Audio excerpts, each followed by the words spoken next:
আসসালামু আলাইকুম প্রিয় দর্শকবৃন্দ। আজ আমরা আলোচনা করব পবিত্র কুরআনের তৃতীয় সূরা, সূরা আলে ইমরান সম্পর্কে।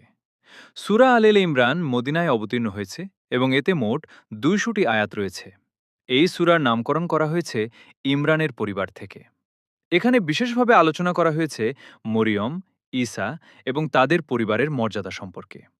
এই সূরায় আল্লাহ তাআলা আমাদের ঈমান, ধৈর্য, তাকওয়া এবং আল্লাহর উপর ভরসা করার শিক্ষা দিয়েছেন। বিশেষ করে উহুদের যুদ্ধ থেকে মুসলমানদের জন্য গুরুত্বপূর্ণ শিক্ষা তুলে ধরা হয়েছে। যখন কিছু সাহাবী রসূল সাল্লাল্লাহু আলাইহি ওয়াসাল্লামের নির্দেশ অমান্য করেছিলেন, তখন মুসলমানরা কঠিন পরীক্ষার সম্মুখীন হয়েছিলেন। এর মাধ্যমে আল্লাহ আমাদের বুঝিয়েছেন যে সফলতার জন্য আল্লাহ ও তার রসূলের আনুগত্য অপরিহার্য।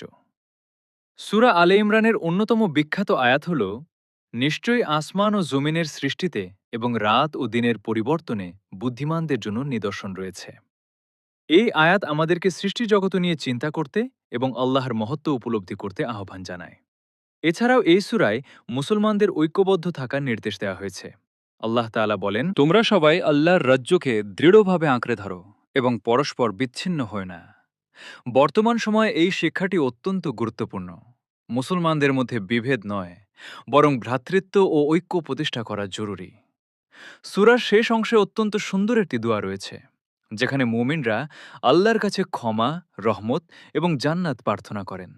এই দোয়া আমাদের নিয়মিত পড়া উচিত।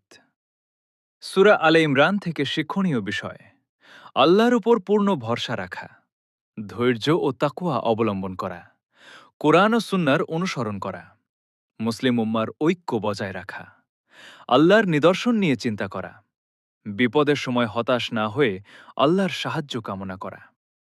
পরিশেষে সূরা আলে ইমরান আমাদের শেখায় যে প্রকৃত সফলতা শুধুমাত্র আল্লাহর আনুগত্যের মধ্যেই নিহিত।